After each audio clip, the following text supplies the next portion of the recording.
Hi friends, આજે આપણે બનાવશું મલાઈમાંથી ડાયરેક્ટ ઘી અને પેંડા। તો રેસીપી એન્ડ સુધી જરૂરથી જોજો અને મારી રેસીપી પહેલી વાર જોતા હોય તો મારી ચેનલને સબસ્ક્રાઈબ કરી ઓલ નોટિફિકેશન જરૂરથી ક્લિક કરજો, જેથી આવનારા દરેક વિડીયો તમને સૌથી પહેલાં જોવા મળે। તો તમે જોઈ શકો છો કે એકદમ સરસ કણીદાર થાબડી પેંડા બન્યા છે।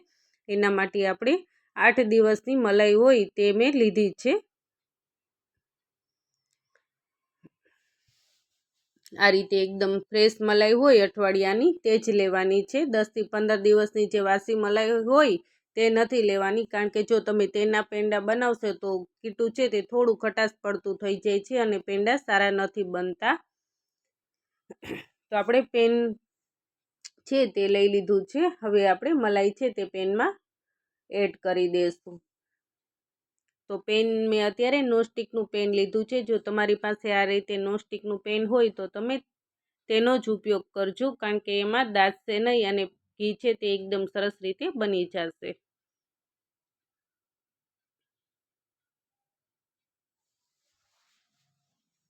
આને આપણે હલાવતા રહેવાનું છે। આ રીતે સાઈડમાંથી પણ લઈ લેવાનું છે અને કન્ટિન્યુ આને સતત હલાવતા રહેવાનું છે। મલાઈ થોડી ગરમ થશે એટલે વધારે ટાઈમ નહીં લાગશે, થોડી વારમાં 5 થી 6 મિનિટમાં થઈ જાય છે આપણું ઘી।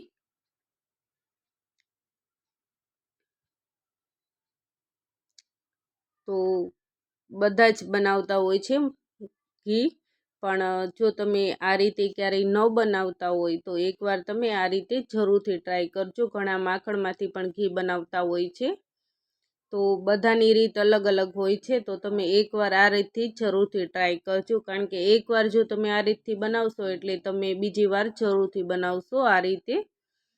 તો નાનાથી મોટાને લઈ અને બધાને તમે થાબડી પેંડા આપશો એટલે ખબર પણ નહીં પડશે, એકદમ સરસ બાર જેવો ટેસ્ટ આવે છે। એટલે આ રીતે એકવાર તમે જરૂરથી ટ્રાય કરજો। તો તમે જોઈ શકો છો કે આપણી મલાઈમાંથી ઉફાણું આવવા માંડ્યું છે। આ રીતે આપણે કન્ટિન્યુ સતત હલાવતા રહેવાનું છે।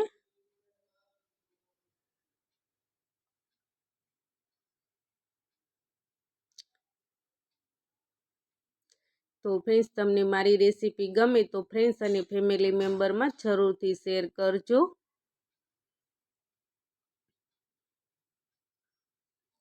તો તમે આ રીતેથી બનાવશો તો કીટું થોડું વધારે બનશે, અને માખણમાંથી કરશો તો કીટું બહુ ઓછી ક્વોન્ટિટીમાં થાય છે અને આમાં થોડું વધારે ક્વોન્ટિટીમાં થશે, પણ પેંડા છે તે ખાવાની બહુ મજા આવે છે।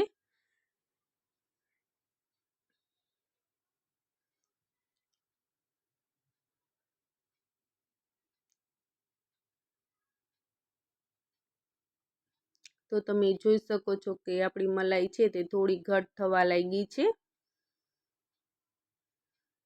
આ રીતે મલાઈ છે તે આ રીતે ઘટ થવા લાગશે અને સાઈડમાંથી ફરતું ઘી છૂટું થવા લાગ્યું છે। આ રીતે ફરતું ઘી છે તે છૂટું પડવા લાગ્યું છે।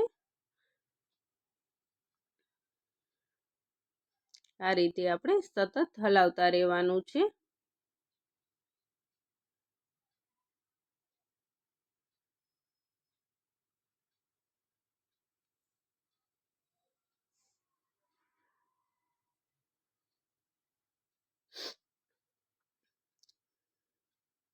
જો તમારે આમાં નાગરવેલનું પાન એડ કરવું હોય તો પણ તમે કરી શકો છો, થોડી હળદર એડ કરવી હોય તો પણ તમે કરી શકો છો, પણ મેં અત્યારે નાગરવેલનું પાન અથવા હળદરનો ઉપયોગ નથી કર્યો।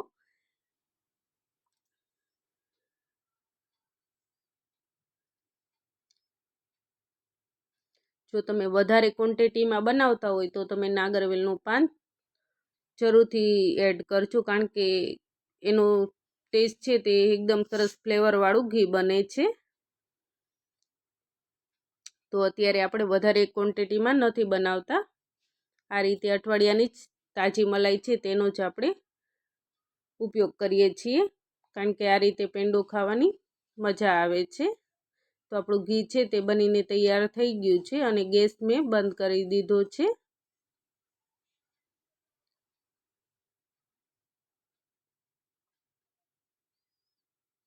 થોડી ઠંડુ થાય ઘી એટલે આપણે ગાળી લેશું। આ રીતે તમે જોઈ શકો છો કે એકદમ સરસ આપણું ઘી છે તે બનીને તૈયાર થઈ ગયું છે। હવે આપણે આને એક બાઉલમાં લઈ લેશું। ઘી છે તેને ગાળી લેશું। તો આપણે બાઉલ લઈ લીધું છે। હવે આપણે ગળણીએથી આ ઘી છે તેને આપણે અલગ પાડી લેશું।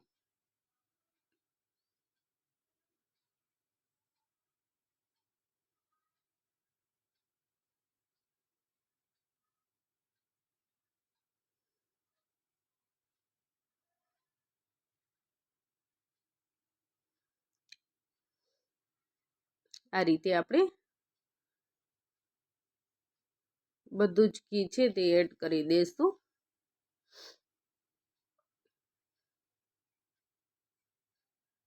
ઉપરથી આ રીતે ચમચાની મદદથી આપણે થોડું ઘી લઈ લેશું। તો તમે જોઈ શકો છો કે એક બાઉલ ભરીને આપણું ઘી બન્યું છે અને આટલું આપણે કીટું નીકળ્યું છે।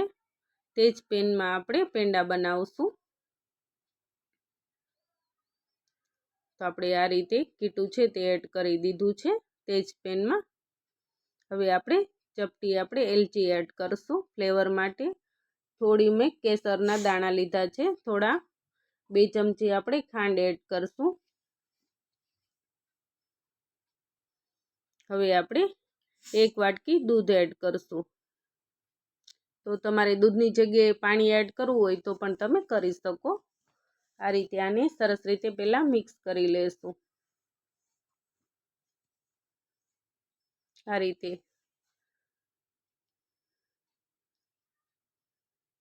એકદમ સરસ રીતે મિક્સ કરી લેવાનું।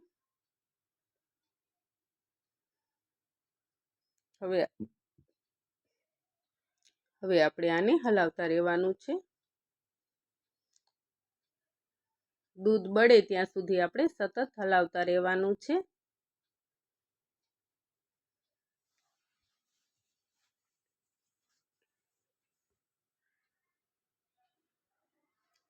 ઘી પણ ઉપર છૂટું થવા લાગશે।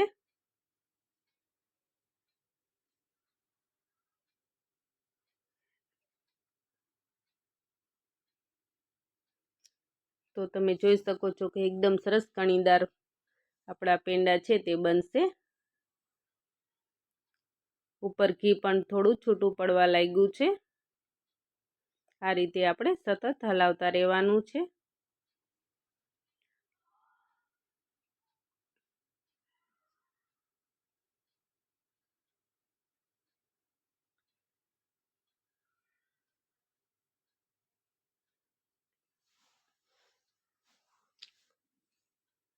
તો ફ્રેન્ડ્સ તમે જોઈ શકો છો કે એકદમ સરસ થાબડી પેંડા છે એવા આપણી થાબડી છે તે બનીને તૈયાર થઈ ગઈ છે।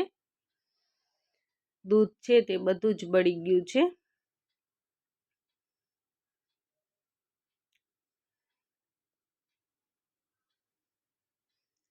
આ રીતે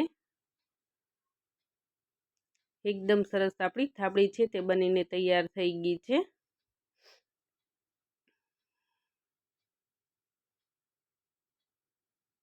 ખાવામાં પણ એકદમ સરસ ટેસ્ટી લાગે છે।